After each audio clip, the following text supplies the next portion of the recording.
Los humanos trazamos el mapa de todos los rincones del planeta. Exploramos selvas y desiertos. Fuimos al espacio, pero solo hemos podido llegar a 11 kilómetros de profundidad de la superficie. Solo una 50ª parte del camino hacia el núcleo terrestre. Ahora estamos a punto de llegar más profundo.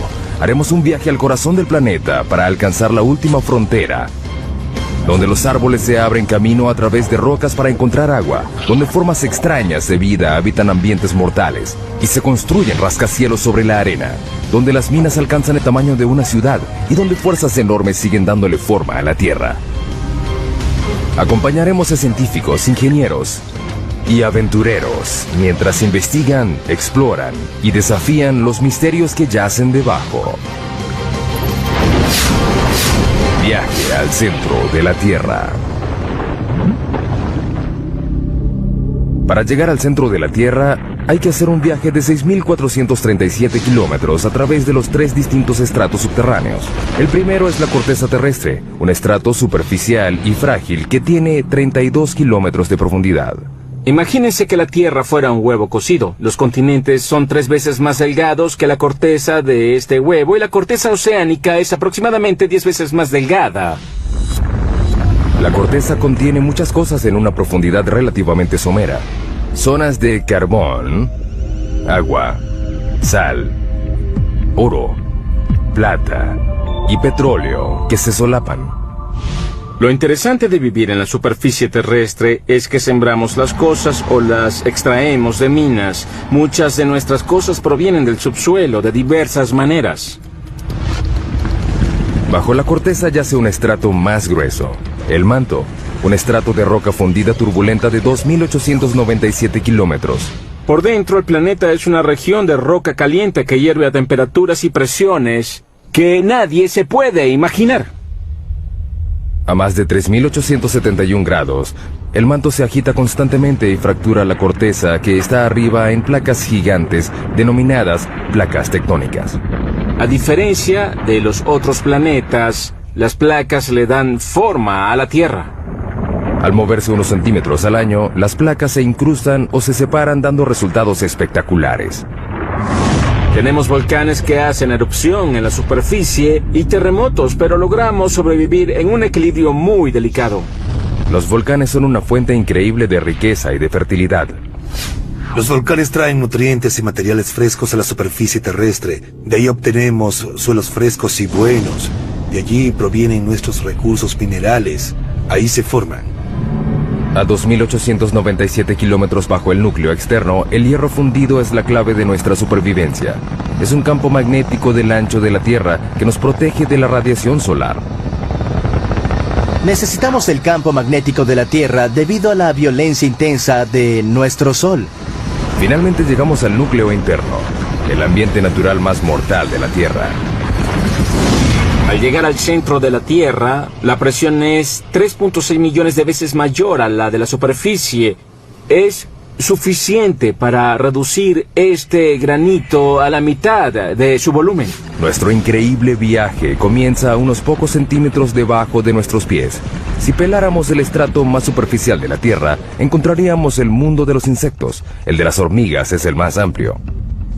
Este podría ser un hormiguero grande. Las hormigas han construido un sinfín de hormigueros debajo de la superficie de cada continente, excepto en la Antártida. Pueden ver las hormigas que salen de la parte superior. Algunas de ellas transportan algo que parece larvas.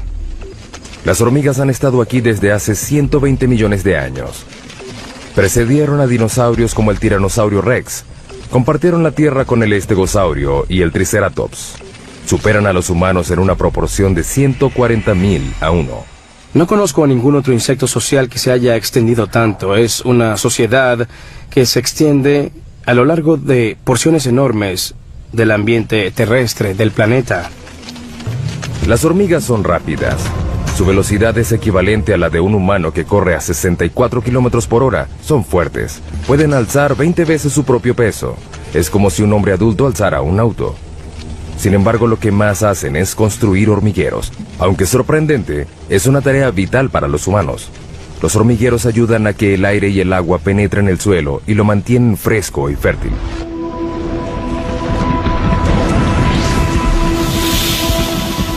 debajo de la zona de las hormigas, 2 metros bajo tierra. Londres, Inglaterra. A 2 metros bajo estas calles concurridas yacen las venas y arterias que transportan las necesidades de la vida moderna.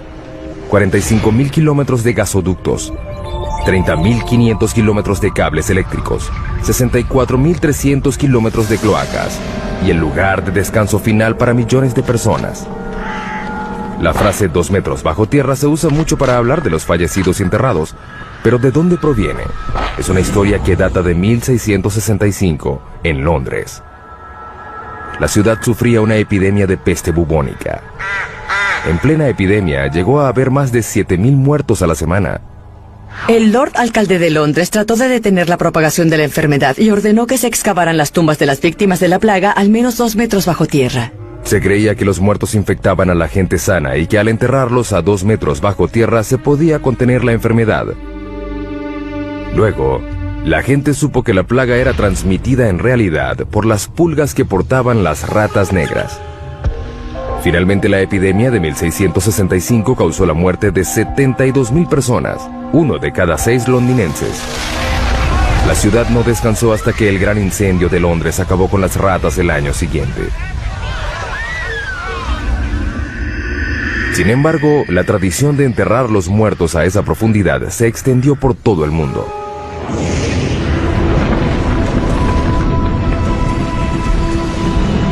Seguimos bajando. Hemos dado otro pequeño paso en nuestro viaje al centro de la Tierra, 5 metros bajo tierra. Solo una criatura puede vivir a esta profundidad. En estos túneles habita el perro de la pradera, el animal excavador que habita más profundo en el mundo, un animal que tiene un impacto sorprendente en nuestro ecosistema. Los adultos solo miden 30 centímetros de largo y pesan 1,5 kilos, pero son literalmente máquinas excavadoras bajo tierra. Excavan empujando la tierra con sus patas, pateándolo. También usan su cabeza como un martillo neumático. Es muy divertido. Las madrigueras tienen hasta 5 metros de profundidad y más de cientos de metros de longitud. Son más grandes que un campo de fútbol. Además son muy complejas. El diseño tiene un sistema sofisticado de aire acondicionado. Hay 2 entradas a diferentes alturas que crean un vacío parcial, que hace que el aire entre por la entrada más baja y salga por la más alta. Es un sistema de madriguera muy complicado. No creo que se haya encontrado otro animal que tenga un sistema de madriguera tan complicado como este. Estas pequeñas criaturas tienen una importancia increíble para otros animales. Muchos animales dependen de los perros de la pradera para su supervivencia. Por ejemplo, estas madrigueras tienen un efecto significativo en la manera como el agua y los nutrientes circulan a través del ecosistema de las praderas. Ese pasto es más nutritivo. Las praderas se benefician de la presencia de estos perros. Sus excavaciones le llevan aire al suelo y su excremento ayuda a fertilizarlo. En el siglo XIX había más de 400 millones de perros de la pradera, pero los granjeros los consideraban alimañas y los eliminaban. Hoy quedan menos de 100 millones. Es una mala noticia para las áreas donde habitan.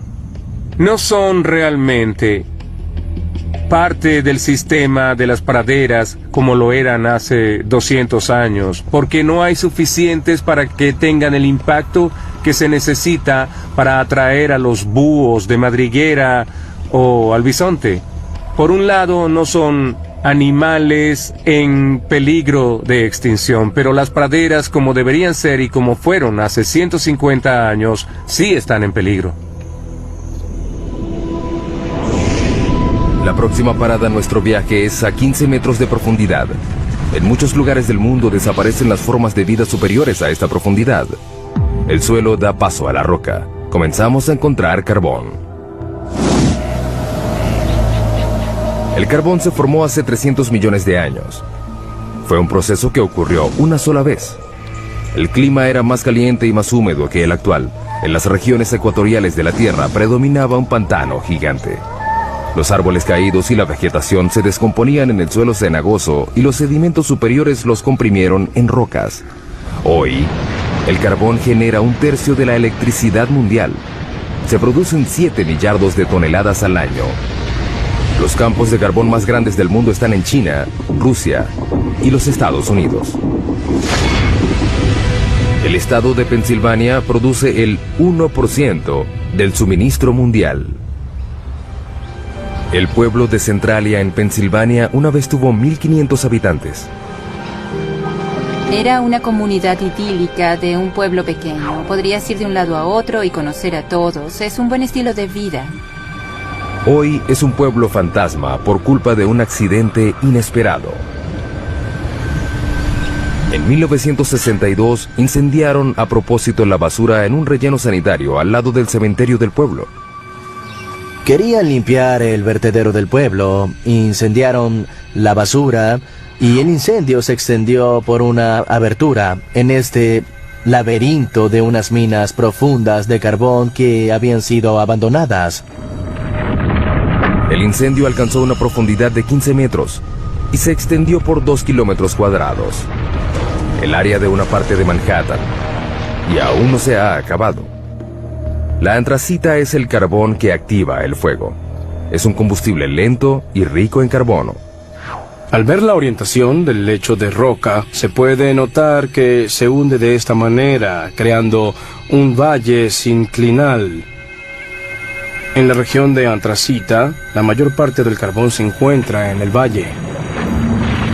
A 649 grados centígrados, el punto de fusión del aluminio, el incendio consumió el suelo y la roca hasta que no quedaron bases.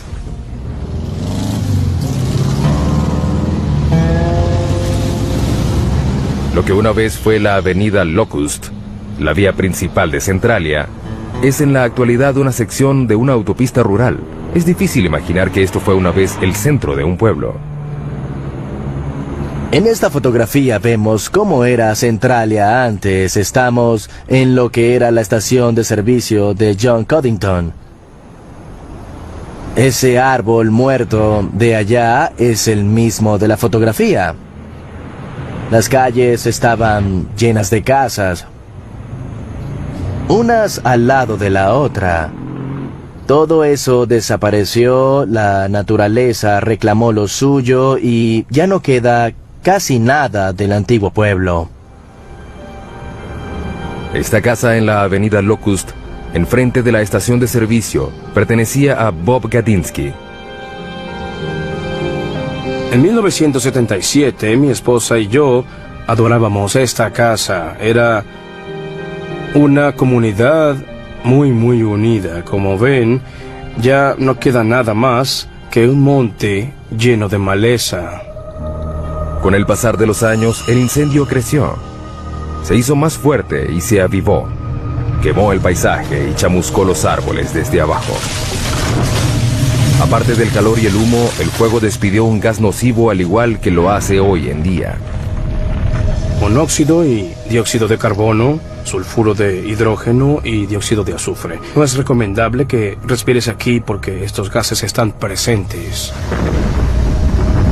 Cuando las calles comenzaron a desintegrarse, el gobierno federal entró en acción y en 1984 el Congreso financió la evacuación voluntaria. La mayoría de los ciudadanos de Centralia se mudaron para nunca volver. Era preocupante vivir sobre un desastre. Nos sentíamos atrapados y me preocupaba la seguridad de los niños. Por eso me fui tan pronto como pude. El incendio subterráneo ganó.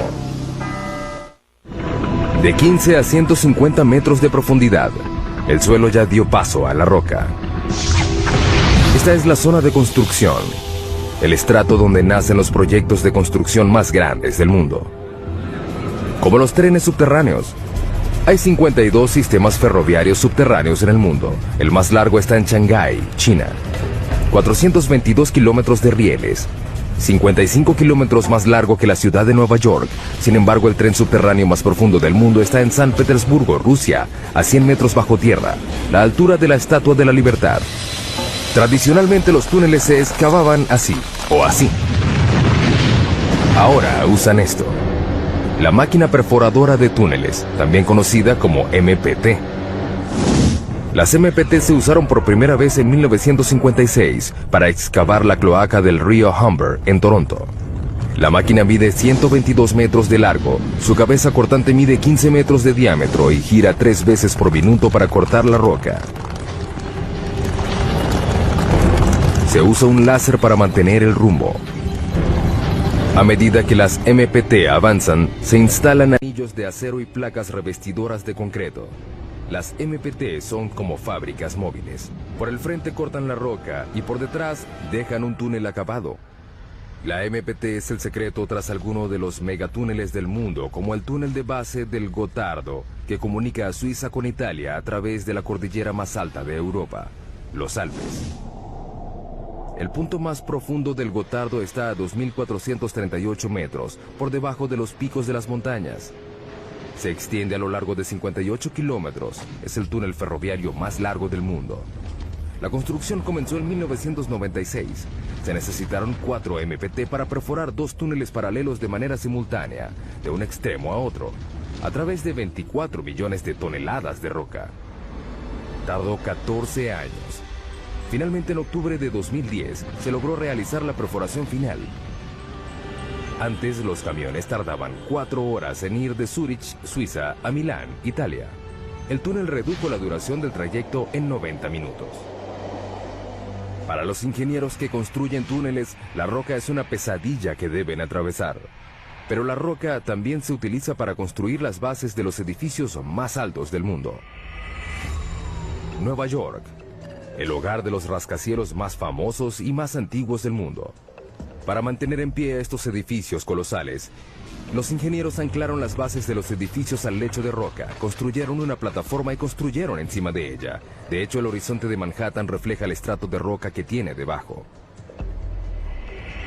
El anclaje sostiene a la mayoría de los rascacielos, incluyendo el edificio más alto del mundo, el Burj Khalifa de Dubái, que mide 823 metros de altura y tiene bases de 50 metros de profundidad. Pero si no hay lecho de roca, ¿se puede construir un rascacielos? Es un desafío que debieron enfrentar los ingenieros de la próxima parada de nuestro viaje, a 114 metros de profundidad, debajo de uno de los edificios más altos del mundo, las Torres Petronas en Kuala Lumpur, Malasia. Es increíble que estas enormes torres de concreto y cristal estén sobre arena y no sobre roca.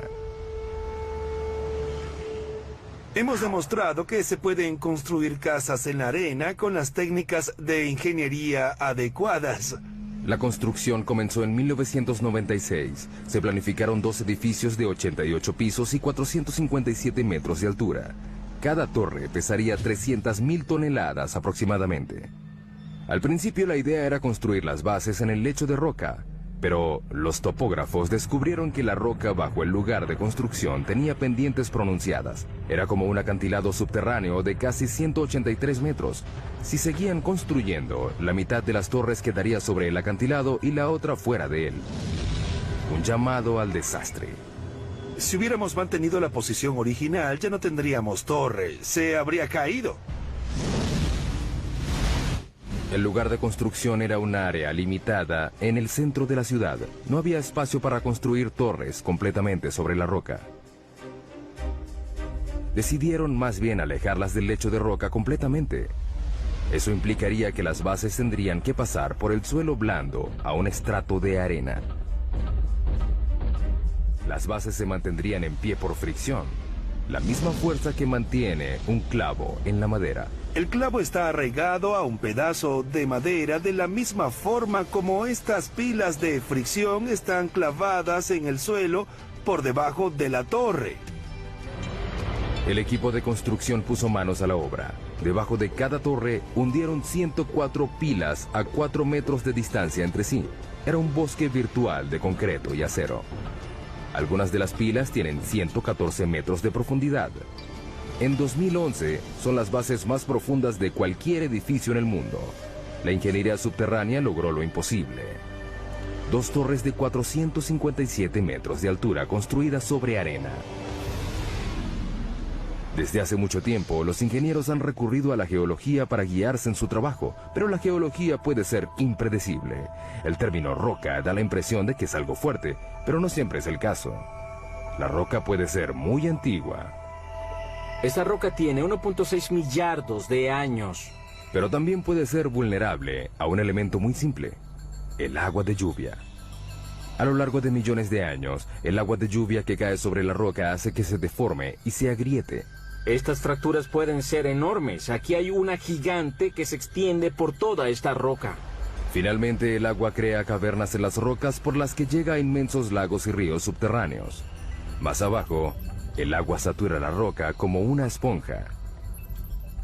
De hecho, puede haber entre 5 y 10 océanos de agua dentro de las rocas de la Tierra. El 99% del agua dulce líquida del mundo yace en el subsuelo. Las reservas más grandes están en China, Rusia, África y Estados Unidos. El acuífero Ogallala es el más grande de Estados Unidos. Se extiende desde Nebraska hasta Texas. Abarca 450.650 kilómetros cuadrados, el área de Suecia, y alcanza 150 metros de profundidad. Pero en muchos lugares del mundo, el agua subterránea se está acabando. Esto quiere decir que la gente, los animales y las plantas deben ir cada vez más profundo para obtenerla. La próxima parada de nuestro viaje es la raíz más profunda de un árbol a 122 metros de profundidad. Mpumalanga, Sudáfrica. En un precipicio ubicado sobre las claves de Eco, hay un pequeño bosque de higueras que tienen 150 años. Estas higueras han superado 2 retos: crecer sobre roca y sin ninguna fuente aparente de agua. Parecen sacados del Señor de los Anillos. Las raíces y las rocas no se mezclan. Los árboles normalmente crecen en suelo fértil. Sin embargo, el clima de este lugar es árido. Durante la mitad del año no llueve. Las higueras necesitan hasta 23 litros de agua diarios para sobrevivir y romperán las rocas para encontrarla. Las raíces de los árboles están programadas genéticamente para saber que hay agua debajo de ellas. La punta de la raíz segrega un lubricante llamado mucílago que suaviza el recorrido de la raíz. A medida que crece, la raíz explora la roca en busca de grietas y puntos débiles. Las higueras dependen de una sola raíz para encontrar agua. Esta llega muy abajo. La pregunta es, ¿qué tan abajo?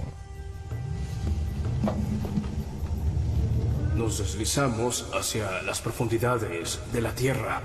Cuanto más abajo, más duro es el camino. Es increíble lo que hace la madre naturaleza, solo para encontrar agua. Pero la raíz de la higuera es escurridiza. Esperemos encontrar algo más adelante. Finalmente, Burroughs encuentra algo. ¡Oh, al fin! A 37 metros de profundidad vemos la primera señal de una raíz de higuera real. La raíz tarda 70 años en llegar tan profundo. Una vez que encuentra humedad, termina su viaje. La raíz se encuentra en el fondo a 122 metros de profundidad. Estamos viendo la raíz más profunda que conozca el mundo. Está bombeando agua debajo de mi mano mientras nosotros conversamos. La está bombeando hacia la higuera. Hasta la superficie. Hemos pasado por mamíferos subterráneos, túneles hechos por el hombre y las raíces más profundas hasta llegar a la zona mineral. Las rocas están conformadas por minerales. El hombre ha explotado la riqueza mineral de la Tierra por más de 40.000 años. Pero ¿qué hacemos cuando una mina llega al final de su vida útil? Algo completamente inesperado, como lo demuestra nuestra siguiente parada en el descenso al centro de la Tierra. Sala, Suecia, 152 metros de profundidad.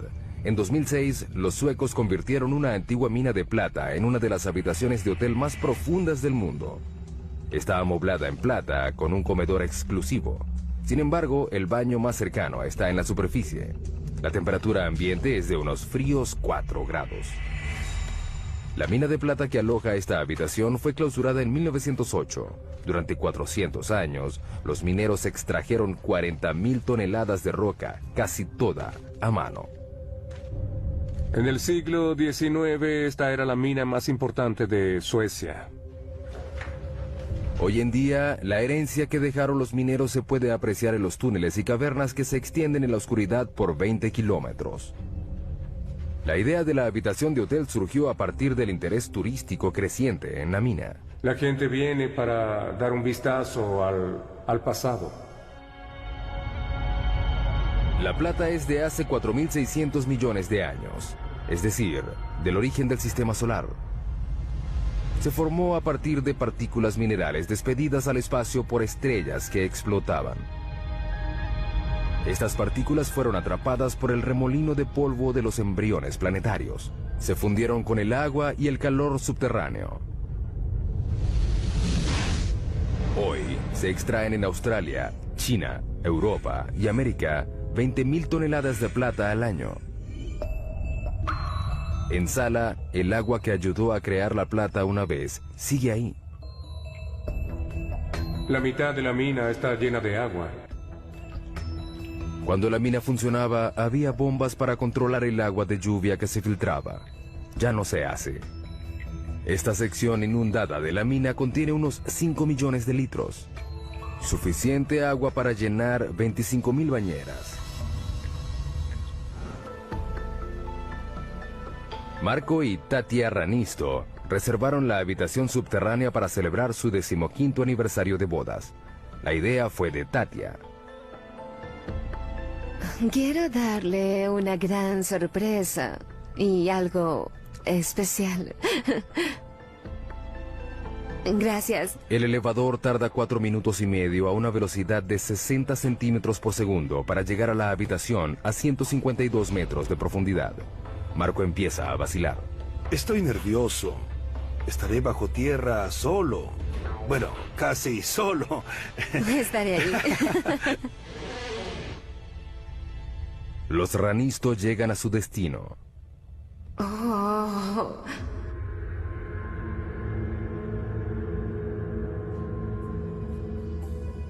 Puedo decir que es increíble. Marco seguía inquieto cuando se sentaron a cenar. Solo me falta el valor para dormir aquí. Al final logra pasar la noche. Una noche inolvidable. El agua subterránea es el agente principal de cambio en el subsuelo. No solo reacciona químicamente con los minerales, sino que también crea minerales como la plata. El agua puede derretir la roca, literalmente. Ciudad de Guatemala, 2010. Un temblor repentino hace que la mampostería se derrumbe. Cuando el polvo se despeja, solo queda un hueco gigante de 30 metros de profundidad y 20 metros de ancho. Desapareció una cuadra completa. La ciudad de Guatemala está construida sobre caliza porosa. El agua subterránea puede disolver la roca y dejar una capa superficial frágil que puede ceder sin ninguna advertencia. Es increíble que el colapso solo ocasionara una muerte. Sin embargo, fue la segunda dolina más grande en 3 años en esta ciudad. Las dolinas son aterradoras y a veces mortales. Sin embargo, algunas de ellas pueden proporcionar una gran cantidad de datos científicos. Próxima parada de nuestro viaje, también en América Latina. A 335 metros de profundidad. El Zacatón, México. Es una dolina llena de agua donde no hay lugar para la vida. Bajo esta superficie apacible no hay aire. Pero en este lugar vive una forma de vida, los microbios, y son muy extraños. Todas las bacterias y materia biológica deben sobrevivir en un ambiente anaeróbico que origina formas de vida extrañas.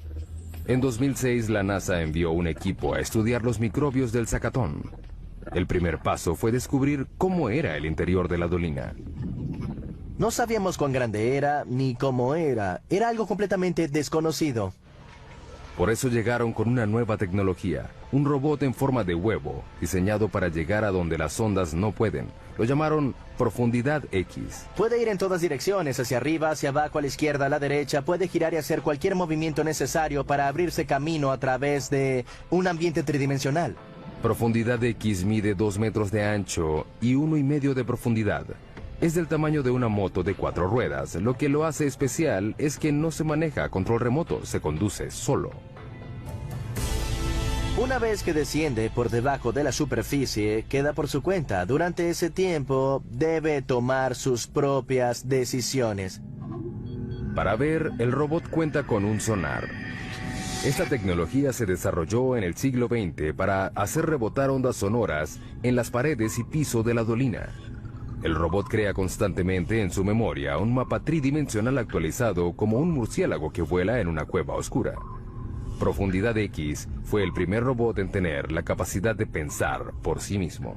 Bien sea crear el mapa, decidir tomar una muestra o regresar a la superficie, son decisiones que el robot debe tomar. Luego de sumergirse 50 veces, Profundidad X se conoce todos los rincones y ranuras. La gente se pierde en las cuevas y no sabe si está en la segunda o tercera intersección. Un robot con Profundidad X hace un buen trabajo al distinguir estas situaciones confusas, mejor que las personas en algunos casos. En poco tiempo, el Zacatón reveló sus secretos. Sabemos que es caliente, tal vez hay manantiales que alimentan el Zacatón. La sorpresa más grande fue el descubrimiento de 100 tipos de bacterias, incluyendo 6 nuevas especies de un microbio llamado Archaea, que tiene un estilo de vida extraño. Viven del azufre. Una de las arqueas tenía azufre en su organismo, metabolizaba el azufre del agua y lo utilizaba como una fuente de energía. El descubrimiento confirma que no todas las formas de vida requieren condiciones como las de la Tierra. Tal vez algún día un descendiente de Profundidad X haga un viaje al espacio. Veremos a estos exploradores ir a lugares donde la gente no puede llegar. A un lugar como la luna de Júpiter, Europa, en busca de vida similar en otro mundo. América Latina y México en particular están llenos de dolinas. La provincia de Yucatán tiene más de 3.000 dolinas. Algunas están llenas de agua y otras no, pero nada se compara a nuestra próxima parada. El abismo vertical más profundo del mundo. El sótano de las golondrinas.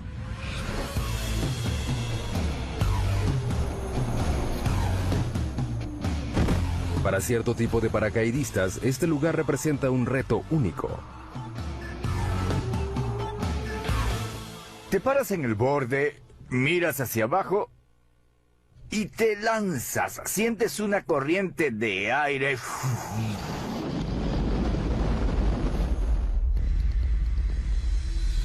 427 metros de profundidad, 38 metros de ancho en la parte superior. Se extiende a lo largo de 2,5 hectáreas. Este abismo tiene las mismas dimensiones del edificio Empire State. El sótano de las golondrinas recibe este nombre por las aves que anidan a lo largo de las paredes del lugar. Millones de ellas vuelan en espiral al amanecer y regresan al atardecer. Lo que para las aves es fácil, es muy difícil para un paracaidista. Todo depende de la posición y la precisión en el tiempo. Los paracaidistas corren el riesgo de desorientarse en el subsuelo. Cuando saltas al subsuelo, hay paredes que te rodean. Siempre tendrás paredes alrededor. El paracaidista tiene 6,5 segundos para alar el cordón. Si lo hace muy tarde, el paracaídas no tendrá tiempo para desplegarse. La velocidad de caída es de 37 metros por segundo. Caer al suelo a esa velocidad es como chocar contra una pared en un auto que va a 130 kilómetros por hora. ¿Qué hacen a la hora de regresar? Nos enganchamos a una cuerda de extracción que está atada a un cabrestante. Podemos sacar a 2 paracaidistas en 10 minutos y repetimos el proceso. Seguimos descendiendo al centro de la Tierra y ahora buscamos minerales. Nuestra próxima parada es la mina de sal más grande del mundo que está en Ontario, Canadá. La mina de Sifto, ubicada a 549 metros de profundidad. La sal es un tipo de roca compuesta de sodio y cloro. Es lo que queda de los océanos antiguos que cubrieron una vez la Tierra y se evaporaron a raíz del cambio climático. Un adulto promedio necesita consumir una cucharada de sal al día para evitar enfermedades, caer en coma e incluso evitar la muerte. Por eso no nos debe sorprender que las primeras minas de sal se abrieron hace 14.000 años en lo que hoy en día es Austria. Los mineros extraen 260 millones de toneladas de sal al año en todo el mundo. Los yacimientos más grandes de sal están en China, Rusia y Canadá. La mina de Sifto fue abierta en 1959. Está ubicada a 500 metros por debajo del pueblo de Goderich, Ontario, y se extiende por debajo del lago Huron. La mayoría de las minas consisten en túneles pequeños sostenidos por vigas y pilares llamados puntales. Sifto es más bien una ciudad subterránea. Sus cavernas se extienden por 8 kilómetros cuadrados. Es decir, un área del tamaño del centro de Manhattan. Tiene incluso sus propias tiendas y oficinas. Donde el techo comienza a hacerse más bajo, los mineros saben que se acercan al lugar donde estas sierras eléctricas gigantes trabajan. Abrimos túneles de 4 metros de alto y 18 de ancho. Las hojas de 3 metros de largo cortan la roca. Las hojas de sierra giran 1500 veces por minuto.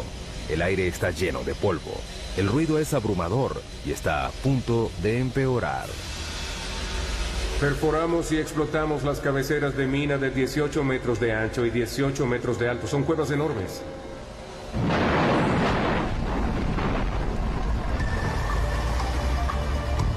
Camiones gigantes transportan la roca recién cortada a la mandíbula de un triturador hambriento. Los camiones descargan la roca a una velocidad de 10 veces por hora, 24 horas al día, 7 días por semana. En los 4 minutos que le toma al monstruo triturar la carga, pedazos de roca de 1/4 de tonelada se reducen a granos gruesos. La correa transportadora la lleva a compensación y descarga. Es un tanque grande que llena los baldes de sal que suben y bajan. Así sacamos la sal. Este gran tanque es de gran beneficio para nosotros. La tolva permite que todo el procedimiento se realice en el subsuelo. Se extraen entre 24 y 26 mil toneladas al día. Y podemos incluir más incluso. Esta mina produce diariamente suficiente sal para la mitad de la población mundial. Sifto cree que puede mantener esta producción durante otros 250 años.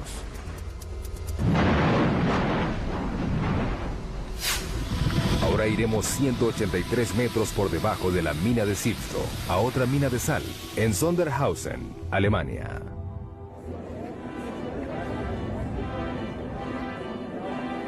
En esta mina se realiza un evento deportivo muy extraño. El maratón más profundo del mundo. Correr bajo tierra, ¡qué locos! Correr en un maratón subterráneo es una experiencia muy diferente a correr en la superficie. No te sientes libre. En el bosque se siente el viento, pero en el subsuelo no. Las condiciones son extremas. Por ejemplo, la temperatura. Por cada 18 metros que bajas en la corteza, la temperatura sube 1 grado. La razón de esto se remonta a hace 4.600 millones de años, al origen de la Tierra. La mezcla de los remolinos de gases y de partículas que formaron el planeta tenía polvo cósmico radioactivo. Cuando se comprimió en roca, liberó su energía radioactiva como calor y aún lo hace.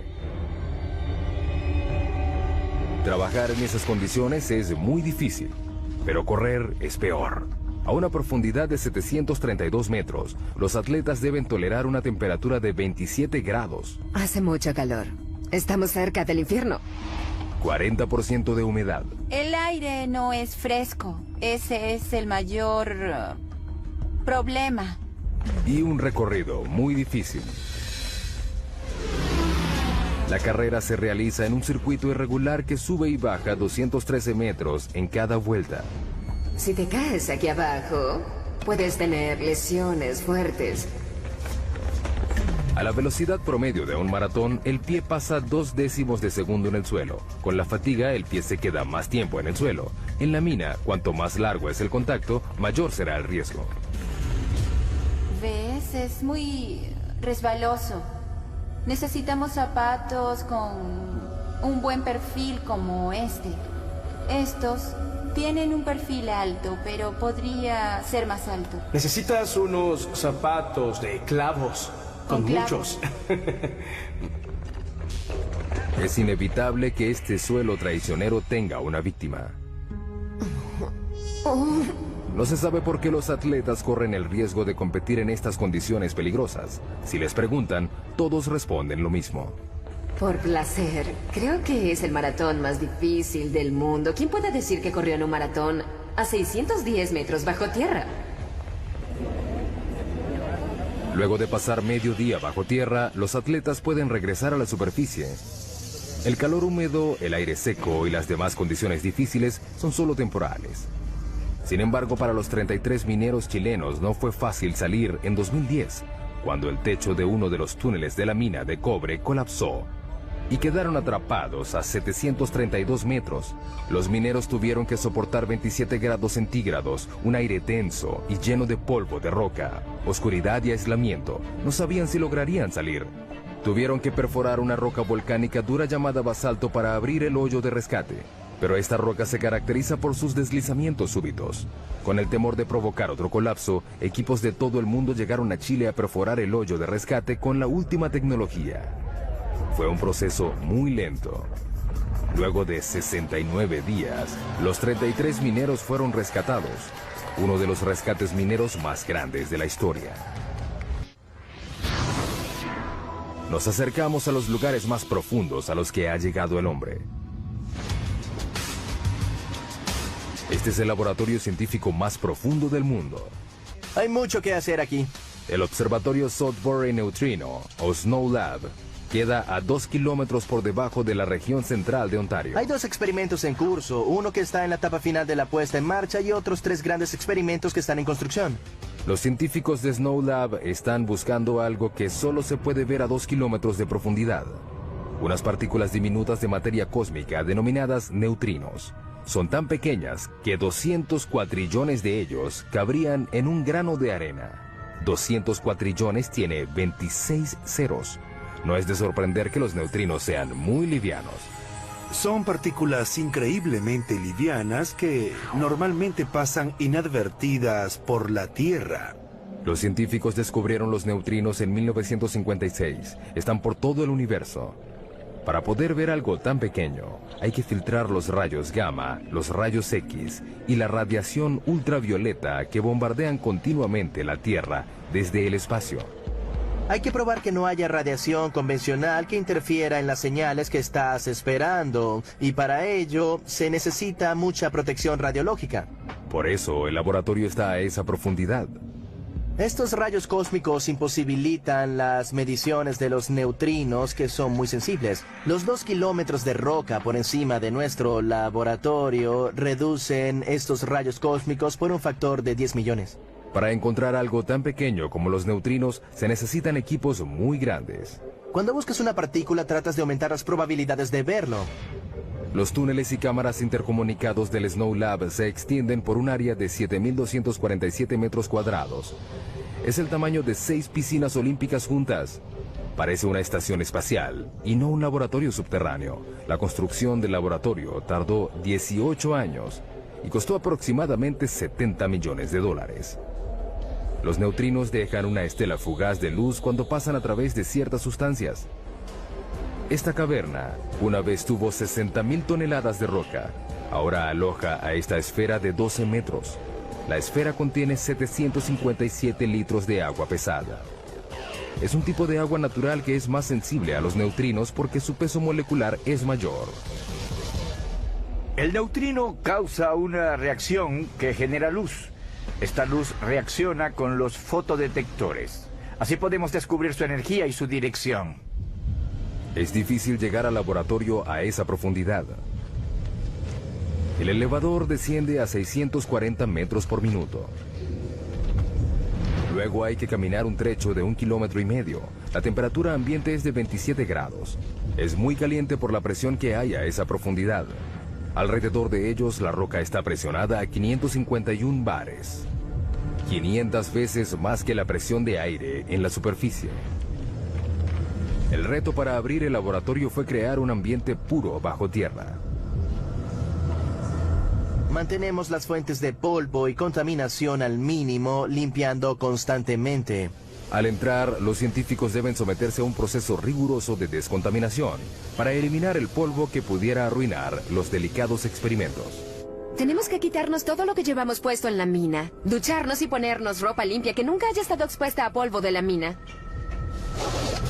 Aparte del polvo, la gente siempre despide desechos minúsculos por sí sola.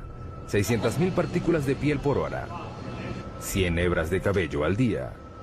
Todo eso puede comprometer el trabajo del laboratorio.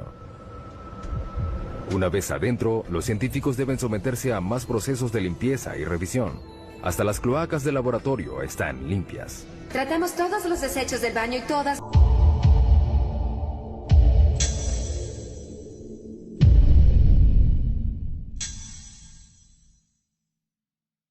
nuestras aguas residuales que provienen de la lavandería y las regaderas.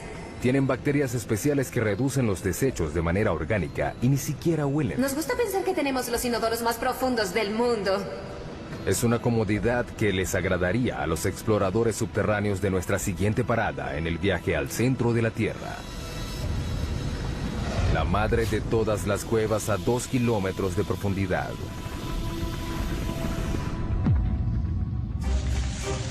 Estos exploradores de cuevas polacos esperan llegar más profundo de lo que haya llegado cualquier otro. Están entrenando para descender a J2, una parte del sistema de cuevas de Cheve, en México. Buscamos la cueva más profunda del mundo. La erosión del agua de lluvia creó J2. El descenso implica grietas, caídas verticales y cámaras inundadas. Pasar por este camino subterráneo no será fácil. Tenemos que entrenar constantemente para poder lograrlo. El descenso de 2,5 kilómetros es tan profundo como la altura del monte Santa Elena. Los exploradores de cuevas van equipados como alpinistas subterráneos, con arneses, cuerdas, ganchos y cascos. Las condiciones de la cueva Kasprowa Nisia, en Polonia, son similares a las de J2, pero no tan profunda. A medida que el equipo desciende, el pulso aumenta a 140 latidos por minuto.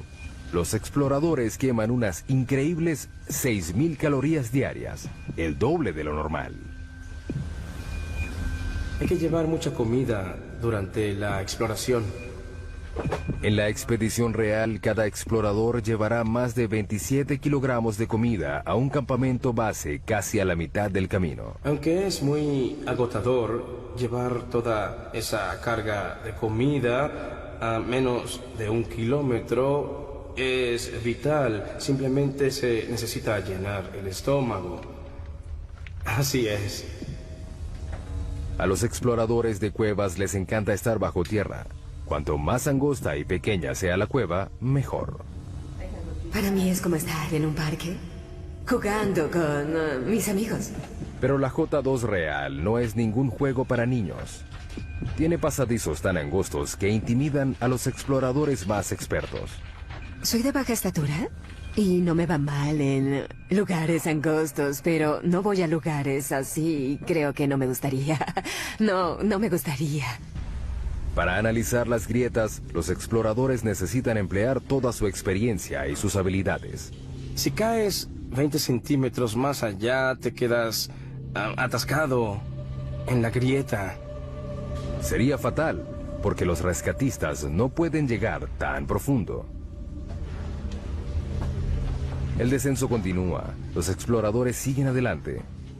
Vas a lo profundo. A medida que vas descendiendo, debes olvidarte de salir. Debes seguir adelante. El mayor reto de J2 es el agua. La cueva desciende a través de una serie de cámaras inundadas llamadas sumideros. Pasas 3 días gateando, saltando, escalando y descendiendo para llegar al pasadizo inundado de agua que debes atravesar con los equipos de buceo. Que comience el juego. Si llueve mientras están bajo tierra, el equipo corre el riesgo de quedar atrapado. En la última expedición a J2, 2 equipos quedaron atrapados en la cueva. Mientras el entrenamiento avanza, los exploradores ansían el regreso a México. Éramos un equipo de 6 personas, descubrimos la entrada de la cueva y sentimos que es nuestra. A esta profundidad hay agua y aire, pero no hay sol. Por eso, los exploradores de cuevas casi no encuentran seres vivos. Para buscar pistas sobre el origen de la vida en la Tierra, los científicos deben llegar más abajo, al fondo del mar. Por todo el fondo del mar hay agua que transporta vida microbiana.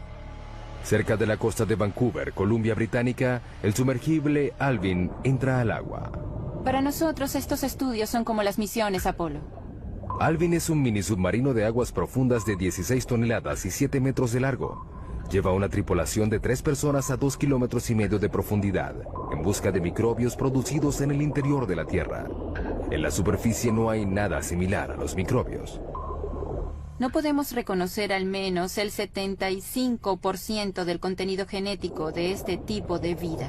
Eso es lo que Alvin busca. Agua caliente que sale de los respiraderos que vienen debajo del lecho marino y es rica en microbios. Estamos empezando a entender que están allí, pero no sabemos exactamente cómo.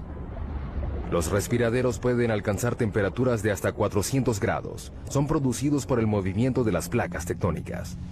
La costa de Vancouver está sobre la placa Juan de Fuca, una de las más de 12 placas que están en movimiento constante.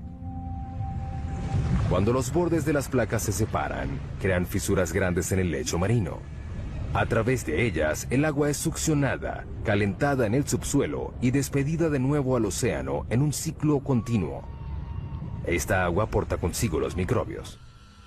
El equipo de Edwards no tiene idea de cuán lejos llega esta vida dentro de la corteza. Eso es lo más impresionante. No sabemos dónde acaba la vida. Para descubrirlo, insertarán sensores conocidos como corchos en una sección de 3.237 kilómetros cuadrados del lecho marino, un área del doble del tamaño de la ciudad de Los Ángeles. Los corchos de 2,5 metros están equipados con monitores de temperatura y de presión. Se llevan a 457 metros por debajo del lecho marino, a un total de 3,2 kilómetros por debajo de la superficie. Los corchos rastrean el recorrido del agua caliente dentro de la corteza terrestre. Tenemos que entender realmente cómo fluye el agua y qué tipo de microbios hay allá abajo. Sigan el agua, ahí estarán los microbios. La riqueza mineral de la Tierra es el motor de la mayor parte de la economía mundial. Cuanto más raro sea el mineral, más profundo llegarán los mineros para obtenerlo. Tautona, Sudáfrica. Para llegar a la mina más profunda del planeta, los mineros deben viajar por 3,8 kilómetros durante 1 hora a una velocidad de 16 metros por segundo. Están buscando oro. Está compuesto de polvo cósmico al igual que la plata, pero es más extraño. Se han explotado menos de 200,000 toneladas de oro desde los primeros registros históricos. Tautona produce 12,5 toneladas al año, lo que representa la mitad de la oferta del oro actual. Al abrirse el elevador, una ola de calor recibe a los mineros. A esta profundidad, la temperatura ambiente es de unos achicharrantes 54 grados. Hace más calor que en el Valle de la Muerte en verano. La mina tiene un enorme sistema de aire acondicionado que disminuye la temperatura hasta 28 grados. Sigue siendo caliente, pero al menos tolerable. Mientras los 5.600 mineros que trabajan aquí sudan en las galerías y túneles de la mina, deben estar atentos al techo. A esta profundidad, cualquier temblor puede desatar un mini terremoto subterráneo. Las rocas que caen a partir de este dejan algunos muertos cada año. La siguiente parada de nuestro viaje es 3 veces más profunda que la mina de Tautona. Es el lugar más profundo que ha alcanzado el hombre alguna vez. En el oeste del Pacífico, a 11,2 kilómetros de profundidad, yace el abismo Challenger. Es un corte profundo del lecho marino de 69 kilómetros de ancho que se extiende por 2.543 kilómetros, la distancia entre Nueva York y San Antonio, Texas. El peligro en este abismo no es el calor ni los temblores, es la presión. El 23 de enero de 1960, el oceanógrafo suizo Jean Piccard y el comandante de la Armada estadounidense Don Walsh emprendieron un viaje en una nave submarina única que los llevó a ser los primeros y únicos humanos que hasta ahora han visto el verdadero fondo del mar. Don Walsh revive el viaje. Es el único sumergible que ha llegado al abismo Challenger y nadie ha regresado allí en casi 50 años. Por una buena razón.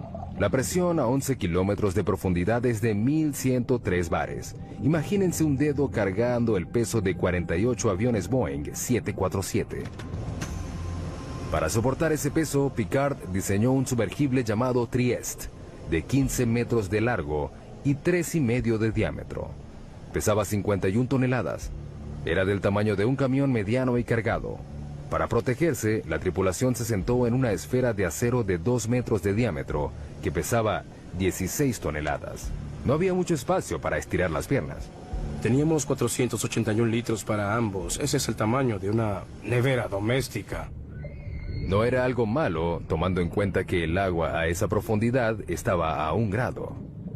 La temperatura dentro del casco se aproximaba a la de una nevera doméstica también. Para poder flotar, el Trieste estaba suspendido de un flotador. Era una especie de globo submarino. A diferencia de los globos aéreos, el equipo no podía usar helio para este. Optaron por otra cosa. Todos sabemos que el petróleo es más liviano que el agua. Por eso el Trieste usaba gasolina. Se necesitaron 85.171 litros de gasolina para hacer flotar la nave. Suficiente gasolina para llenar los tanques de 500 autos. 8 de la mañana, hora cero. Comienza el descenso. Era un proceso lento y cauteloso. El tamaño y la posición de las ventanas de la cabina del Trieste dificultan la visión. Esta es la ventana principal. Es una pieza gruesa de 18 centímetros de plástico acrílico. Hay una escotilla del otro lado de la esfera que tiene una ventana más pequeña. También hay una ventana en el tubo de entrada. A 201 metros, el Trieste se sumerge en la oscuridad. Hasta aquí penetra la luz solar. Pero a los 914 metros, la naturaleza acude a ayudarlos. Lo único que ilumina el abismo es la bioluminiscencia de los animales y el plancton. Estos tienen fuentes de luz como las luciérnagas. Es como una nevada al revés. Transcurre otra hora. Luego ocurre un problema. Hubo un ruido fuerte a los 6 kilómetros. A 6 kilómetros bajo el agua, Walsh hace una prueba diagnóstica. Oímos el ruido y verificamos todos los medidores que teníamos. Todo parecía bien, así que seguimos el camino. Pero de repente vio algo. Miré a la ventana de la escotilla y vi una grieta así en la ventana. La tripulación está a 2 centímetros de una muerte segura. Si la ventana interior se hubiera roto, habríamos muerto de manera instantánea porque la presión a 6 kilómetros de profundidad es como 690 bares. La muerte habría sido inmediata, no nos habríamos enterado. Pero la ventana soporta. Deciden continuar. Luego de casi 5 horas, el Trieste llega finalmente al fondo. Walsh ve algo increíble. Antes de aterrizar, vimos un pez blanco. Los vertebrados no deberían sobrevivir a esta profundidad. Pero los acuanautas no pudieron seguir investigando. Cuando aterrizamos, levantamos una nube de sedimentos que se quedó ahí durante unos 20 minutos. El limo del lecho marino lo cegó. Era como estar en un vaso de leche. No tuvieron otra opción. No podíamos ver nada ni tomar fotos. No se despejaba, así que decidimos regresar a la superficie. Para que el Trieste pudiera regresar, Walsh controlaba el peso quitando el lastre. Teníamos 2 tinas de lastre llenos de bolas de acero. Al fondo de la tina había un electroimán. Las esferas seguían en la tina cuando el imán estaba encendido. Al quitarles la electricidad, salían. Con el movimiento de un interruptor, el Trieste inició su ascenso a la superficie y a la historia. 11,2 kilómetros es el límite de la exploración humana. Estamos a 1/3 de nuestro viaje a través de la corteza terrestre. El hombre se retira y entran las máquinas. Todos los científicos usan herramientas que les permiten explorar sitios a donde no han llegado. Telescopios, microscopios, pero los geólogos tienen un problema particular. No les puedo decir que hay 30 centímetros por debajo del suelo en el que estamos parados porque no puedo ver a través de la roca. La solución parece obvia: perforar y mirar. Pero ese enfoque está minado de problemas. Península de Kola, noroeste de Rusia, 1989. En un lugar azotado por el viento y que rodea el círculo polar ártico, los científicos se embarcan en un plan ambicioso. A un alto costo se perforó un hoyo profundo para tratar de llegar al límite entre la corteza terrestre y el manto. Son 35 metros de profundidad. Para reducir la fricción, utilizaron un método de perforación nuevo.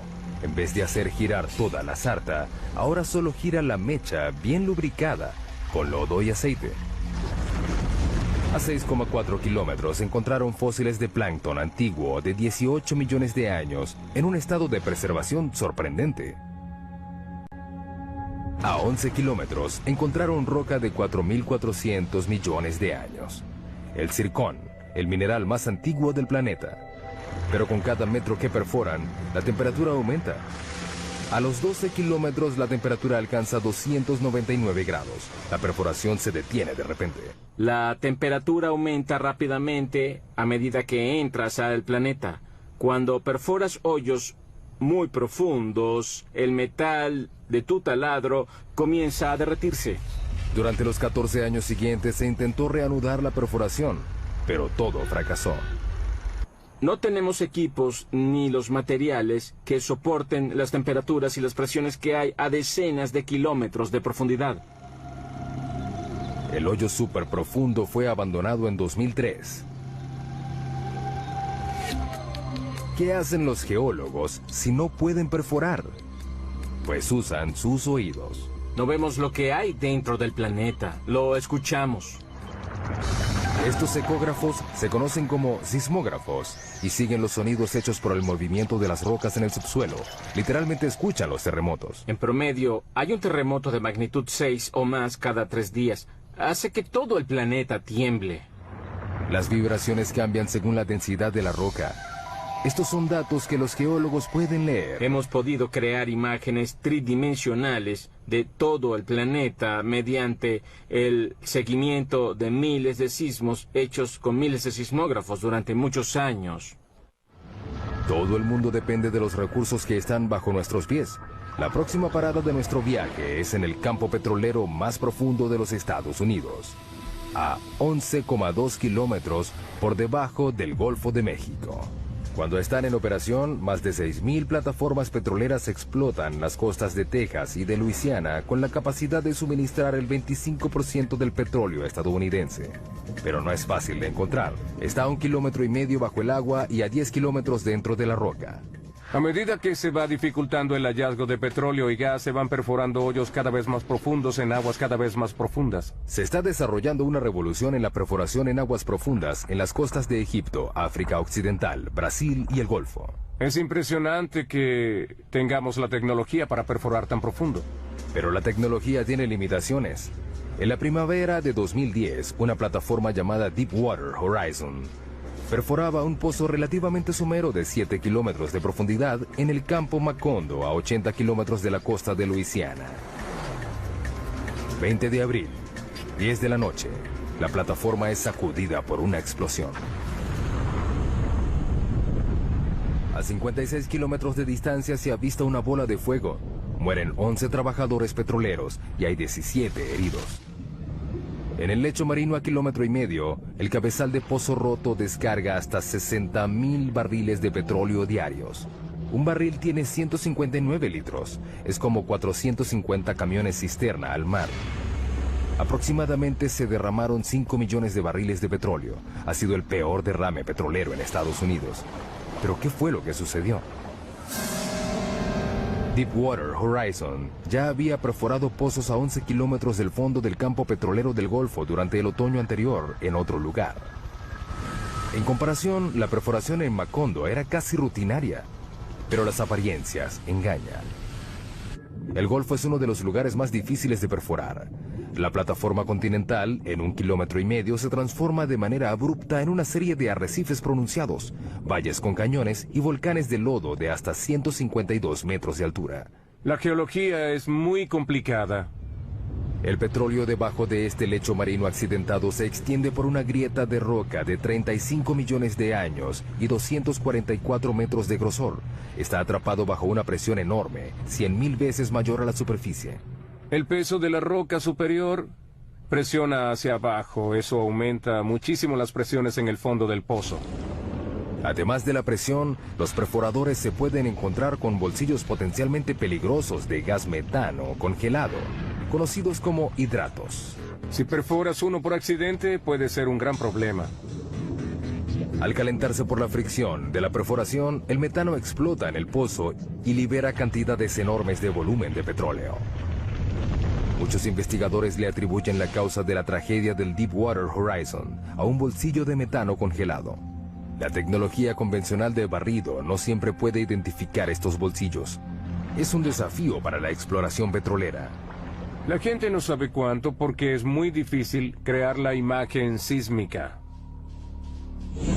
Ahora despliegan una nueva generación de sensores de lecho marino para ayudar a detectar el gas congelado antes de que se convierta en una amenaza. Lo lanzamos al agua por un lado del barco y dejamos que se hunda hasta el fondo del mar con un ancla de concreto pesado. Se queda allí durante varios días o varios meses. A diferencia de los sismógrafos convencionales, este sensor de lecho marino no mide las ondas sonoras generadas por el movimiento de las placas tectónicas de la Tierra, sino que detecta la electricidad. Medimos las propiedades electromagnéticas del lecho marino y su conductividad eléctrica. La electricidad proviene del campo magnético de la Tierra. Cuando encuentra radiación solar en la atmósfera superior, genera una corriente global dentro de la corteza que alcanza el núcleo externo. Sin embargo, es débil. Medimos menos de 1 nanovoltio en el lecho marino. Las señales que nos interesan son pequeñas. La corriente fluye a través de distintas rocas según la facilidad que tengan estas de conducir o resistir la electricidad. Mediante la medición de esta corriente, los sensores proporcionan una imagen más detallada de lo que hay dentro de la roca. Además, distingue un buen conductor eléctrico como el agua y uno malo como el petróleo. Esto es bueno porque evitas perder el tiempo perforando un pozo de agua salada que te cuesta $100 millones. Igual que el petróleo, los hidratos de metano son malos conductores, pero existen a profundidades someras por debajo del lecho marino. Para encontrarlos, hay que darles una descarga eléctrica a la Tierra. Eso es lo que este instrumento que tengo delante trata de hacer. Lo llaman SUESI, las siglas en inglés de Instrumento Submarino de Fuente Eléctrica Scripps. Utiliza un suministro de 2000 voltios con una corriente de hasta 500 amperios, un mini rayo que es 5 millones de veces más fuerte que el que se necesita para matar a un ser humano. Lo llevamos muy cerca del lecho marino a través de un cable por la parte de atrás de nuestro barco de investigación. Lo alimentamos con electricidad y genera una corriente eléctrica que se inyecta en el agua por una antena. Luego miden lo que reciben de vuelta. Una lectura somera que muestra que la roca es resistente a la electricidad. Quiere decir que contiene un bolsillo de hidratos. El tiempo dirá si el barrido electromagnético ayudará a reducir el riesgo de reventones en el mundo de los campos petroleros profundos. Mientras tanto, la técnica tiene muchos otros usos entre los geocientíficos. Es como poder ver dentro de un plato de sopa hirviendo y saber a dónde va todo. Y revela muchas cosas sobre el movimiento de rocas en el interior profundo de la Tierra. Con las imágenes de alta resolución de estos sismogramas, podemos detectar los detalles de lo que sucede dentro del planeta. Algo inimaginable hace 10 o 20 años. Estamos casi a la mitad de nuestro recorrido a la corteza. Casi 5 kilómetros más profundo que cualquier humano haya llegado. No es un lugar amigable. Aquí la roca está a 482 grados, suficiente para derretir el vidrio. La presión es 1517 bares y estamos buscando terremotos. En todo el planeta, las placas tectónicas se incrustan y se pandean en un movimiento lento y continuo a un promedio de 2,5 centímetros al año. La misma velocidad a la que crecen nuestras uñas. Sin embargo, ese movimiento puede ser devastador en la superficie. Enero 2010, Puerto Príncipe, Haití. Un terremoto de magnitud 7 sacude la ciudad. El sismo principal dura solo 10 segundos, pero las réplicas continuaron por 2 semanas. Después de esas 2 semanas, hay 230,000 muertos, casi 300,000 edificios destruidos y 2 millones de personas quedaron sin hogar. Es el cuarto terremoto más devastador de la historia. Los terremotos tienen un potencial de ser los desastres naturales más catastróficos. En Haití, la falla que causó este desastre solo tenía 64 kilómetros de largo y se movió solo 2 metros. Pero los temblores desataron fuerzas inimaginables. Hay mucha energía almacenada en la Tierra y sube a la superficie en forma de onda. El sismo movió la Tierra como una sábana en ondas de hasta 4 metros de alto. Cuando golpea la superficie, la onda se concentra allí, se refleja y regresa. Puede tener el doble de intensidad de la onda de ese lugar. Estamos en el Centro de Investigación de Ingeniería Sísmica de la Universidad de California en Berkeley. Los científicos de este centro se ganan la vida rompiendo cosas. Estos son algunos de los modelos probados de las columnas esquineras. Pueden ver que están muy dañados. Estas pilas de escombros son los restos de pruebas de laboratorio, el fruto del trabajo científico que ha hecho posible la creación de edificios antisísmicos perfectos. Los científicos ya aprendieron la lección. Si un terremoto ocurre en un lugar, volverá a ocurrir. No es cuestión de si ocurre, sino de cuándo.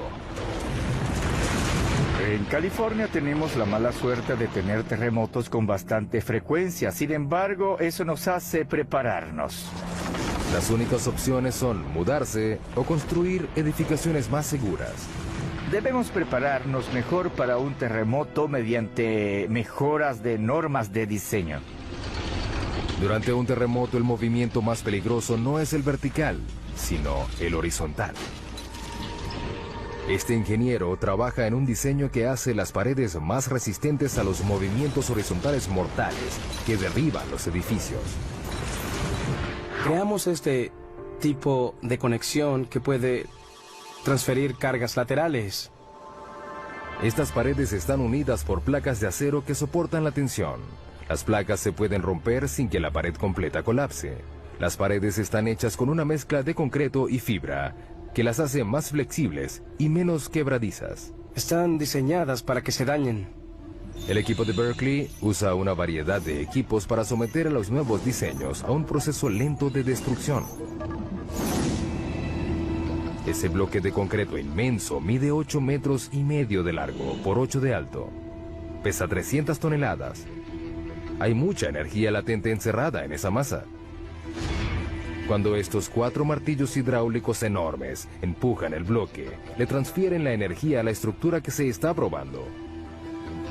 En este caso, se prueba un armazón de columnas y vigas similar al de un rascacielos. Nadie sabe cómo responderá la estructura. Es la primera vez que probamos algo de este modo. El objetivo es llevar la estructura al límite. El edificio se inclina en una dirección y las vigas rotan en sentido contrario a las columnas. El acero se pandeó, pero el armazón sobrevivió. Es un inicio prometedor para el diseño. Pero la única manera de asegurarse de que una estructura soportará un terremoto es creando uno. Esta es la mesa de temblores. La mesa de temblores nos permite crear un terremoto cuando queramos. Como su nombre lo indica, las mesas de temblores crean temblores a escala real, que sacuden edificaciones a escala real. Podemos simular 6 componentes del movimiento. La mesa puede mover la edificación hacia adelante y hacia atrás, hacia arriba y hacia abajo o hacia los lados para recrear lo que sucede. El objetivo no es analizar por qué se caen los edificios, sino por qué permanecen de pie. Una de las cosas que queremos predecir es cuándo una estructura colapsará completamente y cuándo colapsará solo de manera parcial. Los terremotos han matado a millones de personas, pero el movimiento tectónico que los ocasiona también forma parte de un ciclo global que es vital para la salud del planeta Tierra. La vida humana no habría evolucionado si no fuera por la tectónica de placas. Sin la tectónica de placas tendríamos un solo océano gigante en la superficie y no tendríamos ningún animal terrestre. El ciclo de creación de la superficie terrestre voltea virtualmente la Tierra. Esto es una amonita, un fósil que vivió en el fondo del océano. Lo impresionante de esta roca es que proviene de la base del monte Everest.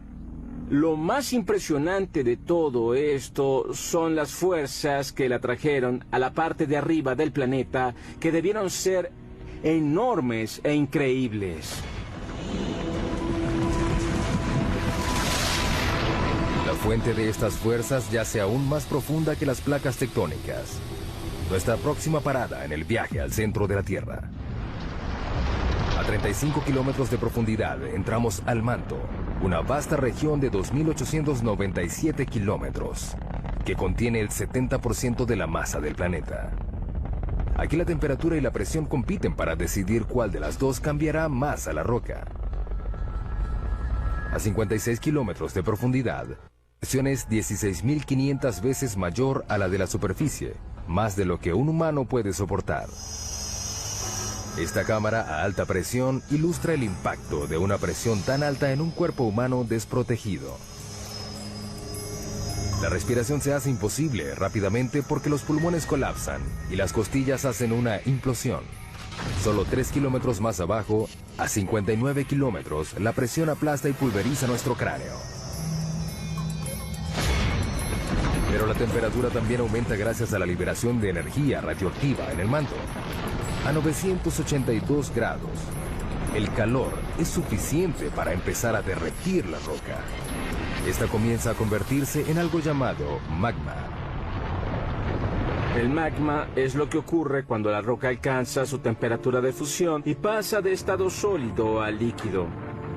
Puede fluir por largas distancias y luego es forzada a salir a la superficie terrestre.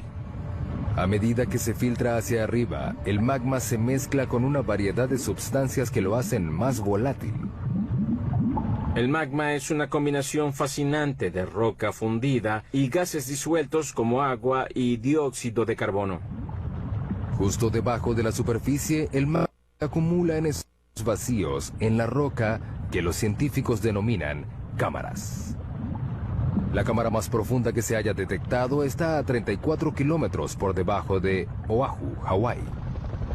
La mayoría está a 10 kilómetros de profundidad. Las cámaras se llenan lentamente de magma. A medida que aumenta la presión bajo tierra, el magma es forzado a salir hacia la superficie. Con el tiempo llegan al punto de explosión y causan las erupciones volcánicas. Una de las imágenes más potentes del interior de la Tierra es esos lugares donde el interior se vuelve superficie, como en los volcanes. 500 millones de personas en todo el mundo viven cerca de un volcán. Una sola erupción puede resultar catastrófica. Los volcanes pueden borrar en un momento lo que ha tomado decenas de millones de años en crearse.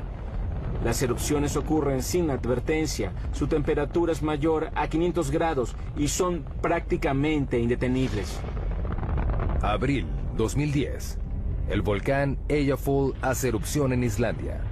Liberó 99 millones de metros cúbicos de ceniza volcánica, suficiente ceniza para llenar 40.000 piscinas olímpicas.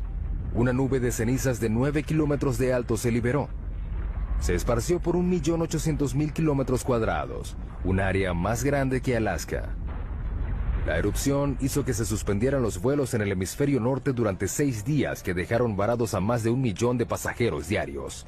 Los servicios normales tardaron un mes en reanudarse. En nuestro viaje al centro de la Tierra, nos acercamos al núcleo externo, una zona de 2.100 kilómetros de hierro fundido, atrapado entre el manto y el núcleo interno sólido. Para llegar aquí, hemos viajado a través de agua y roca, combatido con la temperatura y la presión, y revelado los secretos subterráneos que le dan forma a nuestras vidas. Pero nos queda un misterio por resolver. ¿Qué hace que la Tierra sea magnética? El campo magnético de la Tierra se extiende por 72.400 kilómetros en el espacio. Este protege al planeta de la fuerza completa de la radiación solar.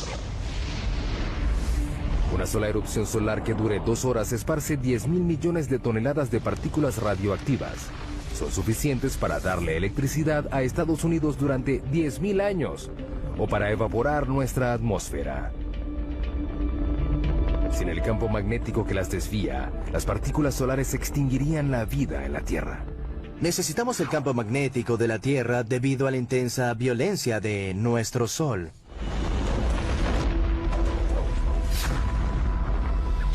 El campo se origina en el núcleo externo rico en hierro. Nuestra próxima parada a 2.897 kilómetros de profundidad. Aquí la temperatura es de 4.427 grados, suficiente para superar la presión rígida y fundir el hierro. A medida que se mueve, el hierro fluyente genera electricidad. Los científicos denominan esto como el efecto dínamo. El efecto dínamo consiste en generar campos magnéticos a partir del movimiento. Pero uno de los grandes misterios es cómo los movimientos del hierro fundido que está bajo la superficie genera un campo magnético. No sabemos cómo la turbulencia del metal líquido origina un dínamo. Es un movimiento de convención turbulento y desordenado. Esta esfera gigante puede darnos algunas respuestas. Es un modelo mecánico de la Tierra. Es parte de un experimento de la Universidad de Maryland que busca descubrir por qué la Tierra es magnética. La esfera tiene 7 metros de ancho, pesa 23 toneladas y rota a una velocidad máxima de 130 kilómetros por hora. Tratamos de obtener velocidades tan altas como sea práctico, para así intentar simular las condiciones del planeta. El núcleo externo está hecho del mismo material de la esfera, el hierro, un buen conductor eléctrico. El núcleo interno ya es magnético, pero es débil. Nadie sabe exactamente por qué, pero al igual que un dínamo gigante, la corriente que se mueve a su alrededor crea un campo magnético. Por supuesto, Lathrop no puede reproducir las condiciones reales del núcleo externo. No podemos ir al núcleo, por eso no podemos ver directamente qué sucede. Pero cree que puede aproximarse. Debe llenar la esfera de 3.220 metros cúbicos de un líquido. Hasta ahora solo ha usado agua, pero ha planificado usar sodio líquido hirviendo. El sodio es inflamable, debemos manejar los riesgos de incendio con cuidado. Pero es lo único aparte del hierro fundido que puede hacer el trabajo. El sodio tiene la ventaja de que se derrite a una temperatura relativamente baja y es un excelente conductor comparado con el hierro líquido. La esfera es el último de una serie de experimentos. Comenzamos construyendo experimentos del tamaño de la mano, que luego pasaron al tamaño de una pelota de básquetbol y luego del tamaño de, no sé, una pelota de medicina. Es el más grande hasta ahora, pero al igual que el campo magnético de la Tierra, nadie sabe cómo funcionará el experimento. Ninguno de los experimentos previos generaban su propio campo magnético. Ahora tenemos todos los ingredientes que se necesitan para un dinamo.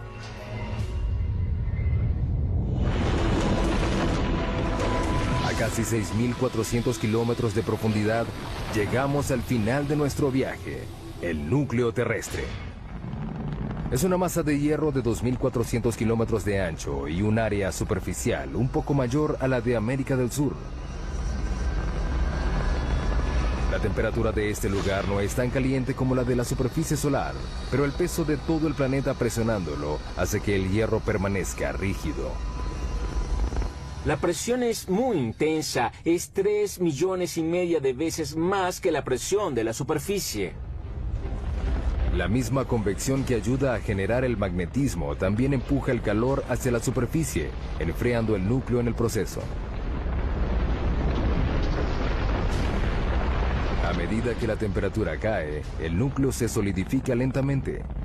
Un día no habrá suficiente roca fundida para crear un campo magnético. Pero el sol se apagará y destruirá la Tierra antes de que ese día llegue. Mientras tanto, el calor del núcleo ayuda a crear la lenta rotación del manto que renueva la superficie. Alimenta la química de nuestra riqueza mineral y genera el campo magnético que nos protege de un universo hostil. Las probabilidades de encontrar otro planeta como la Tierra son muy pocas. Hemos llegado al final de nuestro viaje a casi 6.400 kilómetros de profundidad.